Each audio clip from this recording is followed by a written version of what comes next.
शहर से दूर एक छोटे से गांव में जहां सूरज की पहली किरणें पेड़ों के झुरमुट से होकर आती थी, वहां राघव का घर था। राघव अपनी माँ श्रीमती निर्मला देवी और एक छोटी बहन राधिका के साथ रहता था। निर्मला देवी एक सख्त और अनुशासन प्रिय महिला थी। उनका मानना था कि गांव की बहू को घर की मर्यादा और रीति रिवाजों का पालन करना चाहिए, जो उन्होंने खुद बनाए थे। राघव की शादी शहर की एक पढ़ी लिखी और आधुनिक विचारों वाली लड़की मान्या से हुई।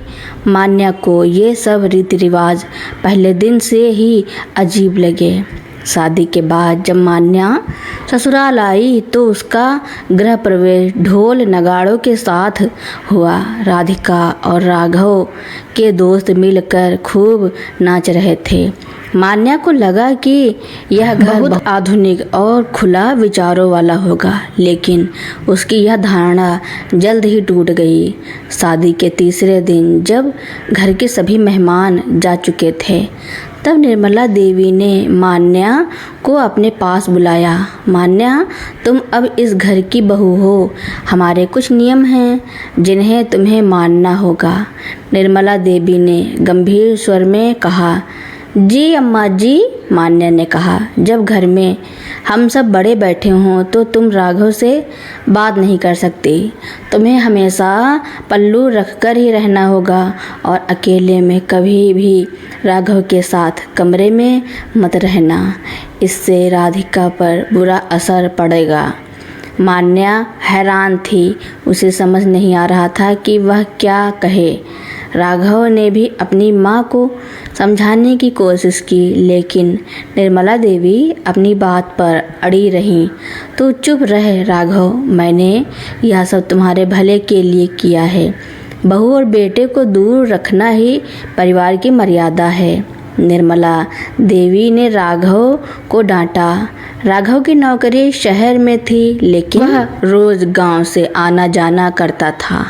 मान्या को हर दिन अकेले रहना पड़ता था।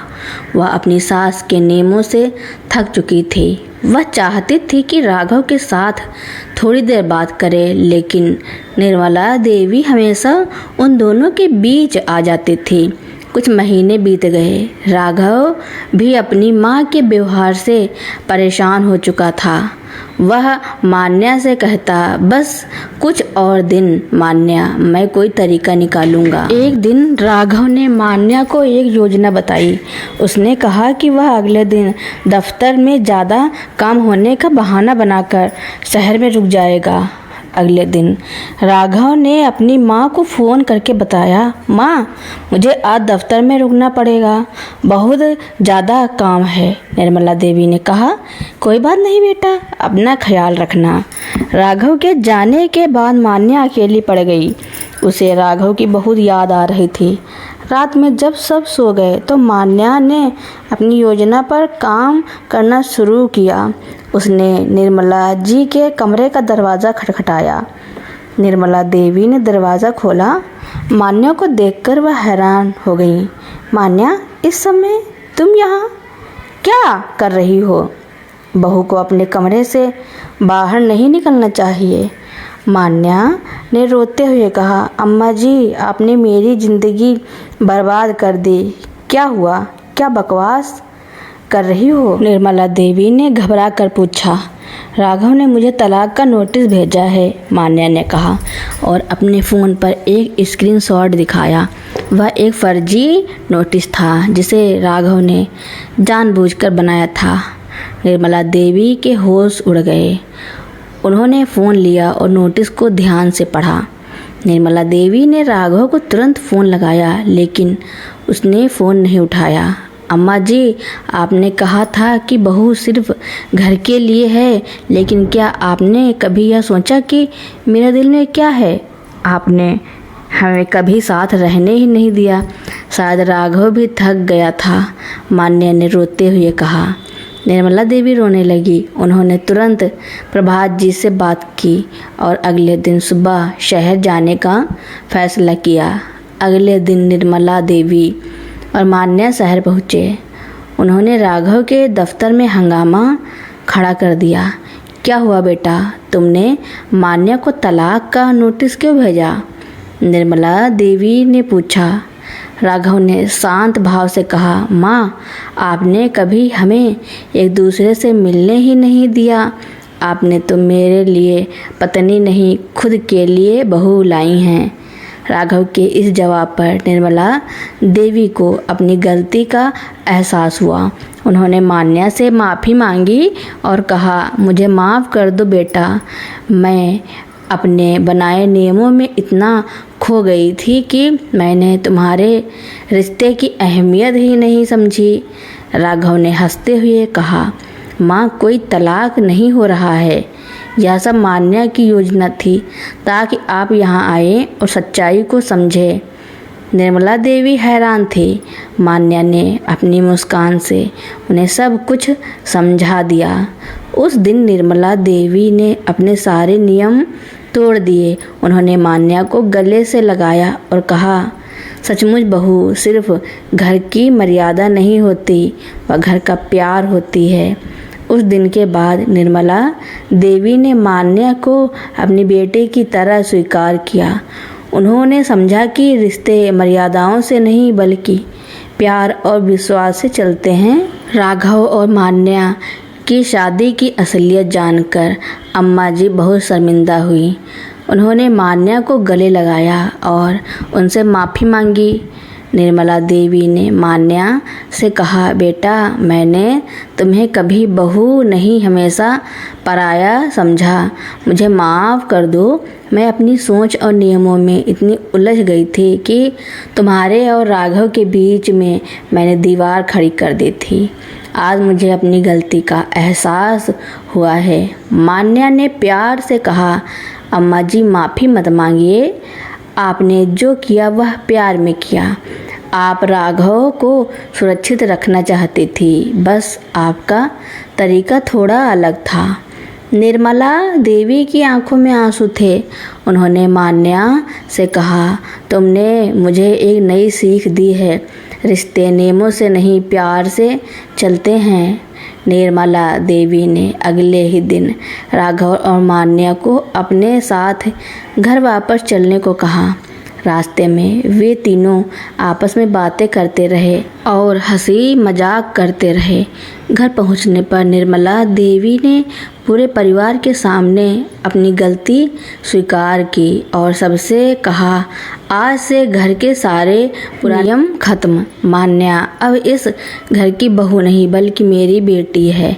राघव और मान्या को एक दूसरे के साथ जितना समय बिताना है वो बिता सकते हैं। राधिका, जो अपनी माँ के इस बदलाव को देखकर बहुत खुश थी, उसने कहा, माँ, आप बहुत अच्छी हैं। मैं चाहती थी कि आप मान्या को अपनी बेटी की तरह स्वीकार करें। निर्मला देवी ने मुस्कुराकर कहा, मैंने बहुत समय गंवा दिया। अब मैं तुम दोनों के बीच प्यार की दीवार खड़ी नहीं करूँगी। अब राघव और मान्या का जीवन पूरी तरह से बदल गया था। निर्मला देवी ने मान्या को रसोई में जाने से रोक दिया और कहा, बहू रानी, तुम आराम करो, मैंने तुम्हारी पसंद का खाना बनाया है।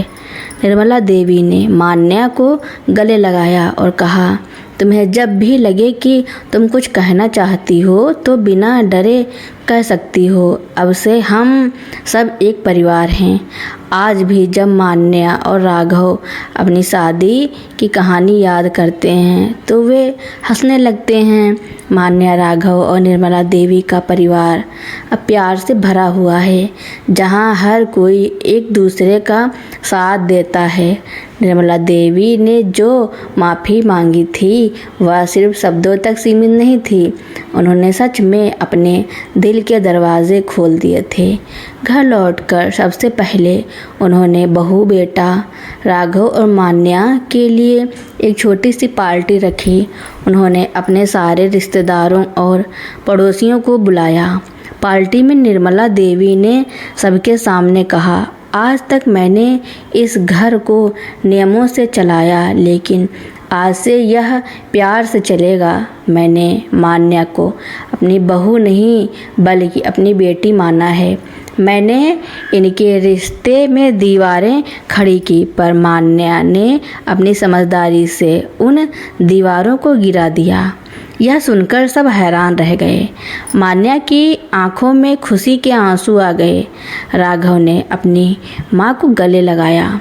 वह जानता था कि यह बदलाव सिर्फ मान्या के लिए नहीं बल्कि पूरे परिवार के लिए कितना जरूरी था।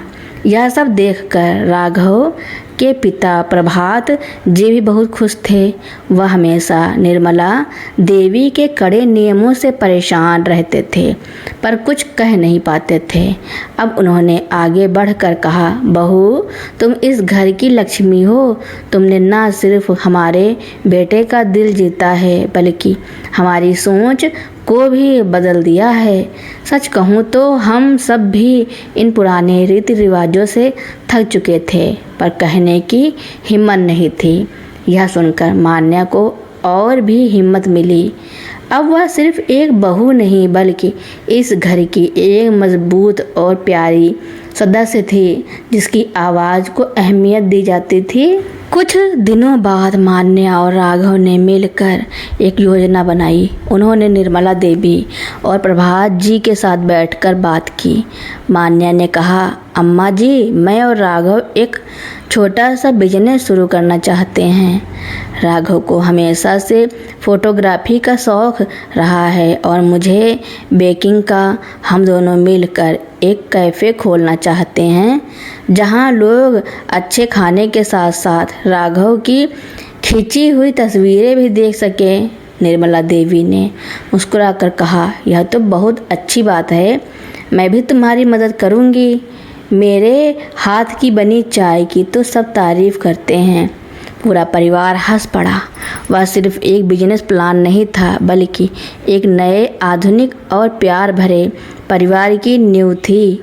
राघव और मान्या ने अपने कैफ़े को द हैप्पी प्लेस नाम दिया।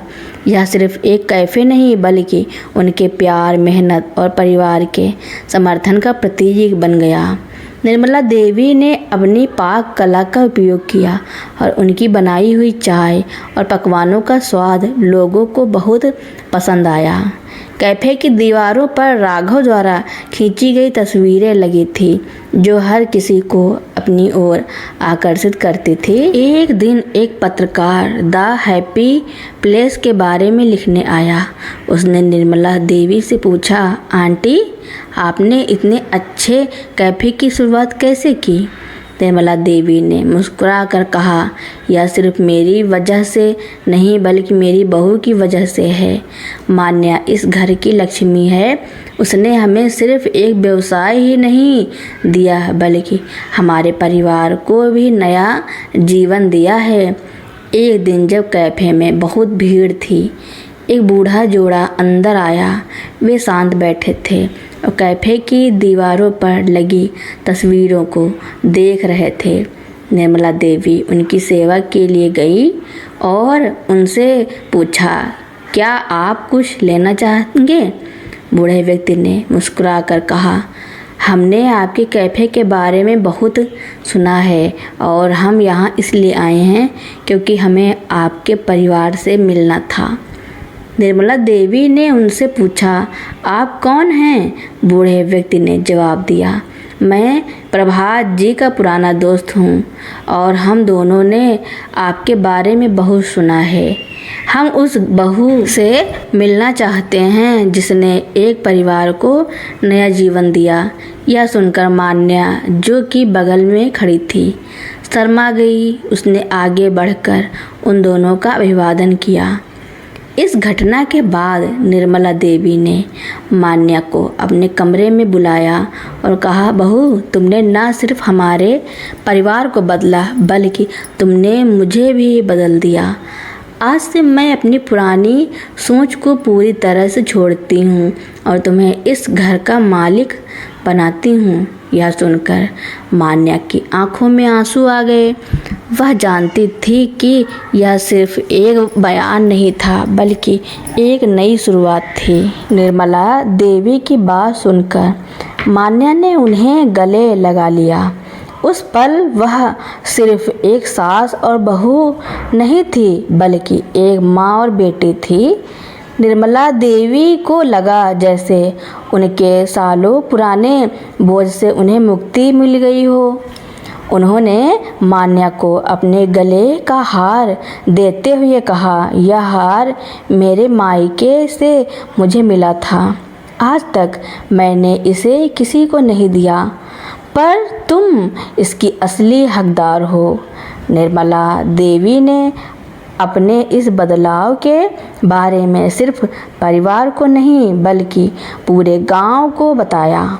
उन्होंने गांव की सभी महिलाओं को इकट्ठा किया और उनसे कहा, बहू को सिर्फ घर की मर्यादा का हिस्सा मत बनाओ, उसे अपनी बेटी समझो, उसे पंख दो ताकि वह भी उड़ सके। गांव की औरतें जो बरसों से पुराने रीति रिवाजों में बंधी थी, निर्मला देवी की बातें सुनकर हैरान थी। उनमें से कुछ ने अपनी बहुओं को खुलकर जीने का मौका दिया। देखते ही देखते उस छोटे से गांव में एक नई क्रांति आ गई थी। द हैप्पी प्लेस कैफ़े की सफलता के बाद राघव और मान्या ने अपने बिजनेस को और आगे बढ़ाने का फैसला किया। उन्होंने गांव में ही एक छोटा सा ट्रेनिंग सेंटर खोला जहां वे गांव की लड़कियों को फोटोग्राफी और बेकिंग सिखाते थे। निर्मला देवी और प्रभात जी भी इस काम में उनका पूरा साथ देते थे। वे जानते थे कि उनकी बहू ने सिर्फ एक परिवार को ही नहीं बल्कि पूरे गांव को एक नई दिशा दी थी। द हैप्पी प्लेस की सफलता की कहानी दूर दूर तक फैल गई। एक दिन एक मशहूर एनजीओ की टीम निर्मला देवी से मिलने आई। उन्होंने निर्मला देवी से कहा, हमारा एक प्रोजेक्ट है जिसमें हम गांव की महिलाओं को आत्मनिर्भर बनाना चाहते हैं। हमने सुना है कि आपकी बहू ने पूरे गांव की सोच बदल दी है। हम चाहते हैं कि आप हमारे इस प्रोजेक्ट का हिस्सा बने और गांव की बाकी महिलाओं को भी प्रेरित करें। निर्मला देवी ने यह सुनकर खुशी से मान्या को गले लगा लिया। उन्होंने कहा, मेरी बहू ने मुझे सिर्फ एक नया जीवन ही नहीं दिया बल्कि मुझे एक नया मकसद भी दिया है। मैं इस प्रोजेक्ट का हिस्सा बनकर बहुत खुश हूँ। निर्मला देवी ने गांव की सभी महिलाओं को इकट्ठा किया और उन्हें समझाया कि कैसे एक छोटे से विचार से एक बड़ा बदलाव लाया जा सकता है। उन्होंने कहा, मैंने अपनी बहू को सिर्फ एक घर का सदस्य नहीं बल्कि एक दोस्त और एक पार्टनर माना और इसी वजह से हम आज यहाँ तक पहुँच पाए हैं। गांव की महिलाएं निर्मला देवी की बातों से बहुत प्रभावित हुई। उन्होंने भी अपने पतियों और ससुराल वालों की बात की और उन्हें अपने सपनों के बारे में बताया। देखते ही देखते गांव में एक नई लहर आ गई थी, जहां महिलाएं सिर्फ घर तक सीमित नहीं थी बल्कि अपने सपनों को पूरा करने के लिए भी आगे बढ़ रही थी। समय बीतता गया। द हैप्पी प्लेस और महिलाओं को सशक्त बनाने का प्रोजेक्ट दोनों ही खूब सफल हुए। निर्मला देवी की कहानी एक मिसाल बन गई। एक दिन उनकी अपनी बेटी राधिका, जो शहर में नौकरी कर रही थी, घर आई। वह अपनी माँ और भाभी के बीच आए बदलाव को देखकर बहुत खुश थी। राधिका ने अपनी माँ से कहा, माँ आप कितनी बदल गई हैं। मुझे हमेशा डर लगता था कि अगर मेरी शादी हुई तो मेरे पति और मुझ पर भी वही रीति रिवाज थोपे जाएंगे, लेकिन अब मैं देख रही हूँ कि आपने मान्या के लिए अपनी सोच को बदल दिया है। मुझे बहुत खुशी है। निर्मला देवी ने अपनी बेटी को गले लगाते हुए कहा, बेटा मैंने तुम्हारे लिए पंख फैलाकर उड़ने की पूरी आज़ादी दी, पर मान्या के लिए मैंने नीमों का पिंजड़ा बनाया था। मुझे अपनी गलती का एहसास हुआ। मेरी बहू ने मुझे सिखाया कि बहू भी बेटी जैसी होती है। राधिका, जो खुद एक स्वतंत्र और आधुनिक महिला थी, अपनी माँ के बदलाव से इतनी प्रभावित हुई कि उसने अपनी शादी के बारे में एक अलग फैसला लिया। उसने अपनी माँ से कहा, माँ, मैंने शादी करने का फैसला कर लिया है, लेकिन मैं चाहती हूँ कि मेरे ससुराल वाले भी वैसे हों जैसे आप अब हैं। मैं नहीं चाहती कि मेरी शादी के बाद मेरे और मेरे पति के बीच कोई दीवार हो। निर्मला देवी ने अपनी बेटी की बात सुनी और मुस्कुराकर कहा, बेटा, तुम बिल्कुल सही कह रही हो। रिश्ता मर्यादा से नहीं बल्कि प्यार और समझ से चलता है। राधिका की शादी भी हुई और उसके ससुराल वाले ने भी निर्मला देवी की बातों को समझा। राधिका के ससुराल वालों ने उसे और उसके पति को पूरा समर्थन दिया और उनके रिश्ते को मजबूत किया। निर्मला देवी की कहानी एक प्रेरणा बन गई थी, जो अब पूरे समाज को एक नया रास्ता दिखा रही थी। निर्मला देवी ने अपनी पुरानी सोच को छोड़कर एक नया जीवन पाया था, जहां बहू सिर्फ एक बहू नहीं बल्कि एक बेटी थी। निर्मला देवी, मान्या और राधिका की कहानियाँ केवल उनके परिवार तक ही सीमित नहीं रहीं। धीरे धीरे गांव के अन्य परिवारों ने भी यह महसूस किया कि पुरानी सोच से रिश्तों में सिर्फ दूरियां आती हैं, प्यार नहीं। जिस गांव में कभी बहू को पर्दे में रखा जाता था, उसी गांव में अब बहू बेटियां कंधे से कंधा मिलाकर काम कर रही थी। द हैप्पी प्लेस की सफलता से प्रेरित होकर कई महिलाओं ने अपने छोटे मोटे व्यवसाय शुरू किए। कोई घर में अचार बनाकर बेचती थी तो कोई सिलाई का काम करती थी। गांव की बदलती तस्वीर देखकर मीडिया ने भी इस पर ध्यान देना शुरू किया। एक प्रमुख न्यूज़ चैनल से निर्मला देवी और उनके परिवार पर एक डॉक्यूमेंट्री बनाई, जिसका शीर्षक था बहू, बेटी और बदलाव। डॉक्यूमेंट्री में निर्मला देवी ने पूरे देश से कहा, मैंने अपनी ज़िंदगी का एक बड़ा हिस्सा नियमों में बर्बाद कर दिया, यह सोचकर कि बहू पराई होती है। लेकिन मेरी बहू ने मुझे सिखाया कि रिश्ते खून से नहीं बल्कि दिल से बनते हैं। आज मैं सिर्फ एक सास नहीं बल्कि 2 बेटियों की माँ हूँ। उनकी यह बात लाखों लोगों के दिलों को छू गई। कई परिवारों ने निर्मला देवी से प्रेरणा लेकर अपनी सोच बदली। यह कहानी सिर्फ एक परिवार की नहीं बल्कि समाज में आ रहे एक बड़े सकारात्मक बदलाव का प्रतीक बन गई। निर्मला देवी, जिन्हें कभी कठोर सास के रूप में जाना जाता था, अब बदलाव की मिसाल बन गई थी। उनकी कहानी ने साबित कर दिया कि जब दिल में प्यार और मन में सच्चाई हो तो कोई भी रीति रिवाज या नियम उसे रोक नहीं सकते।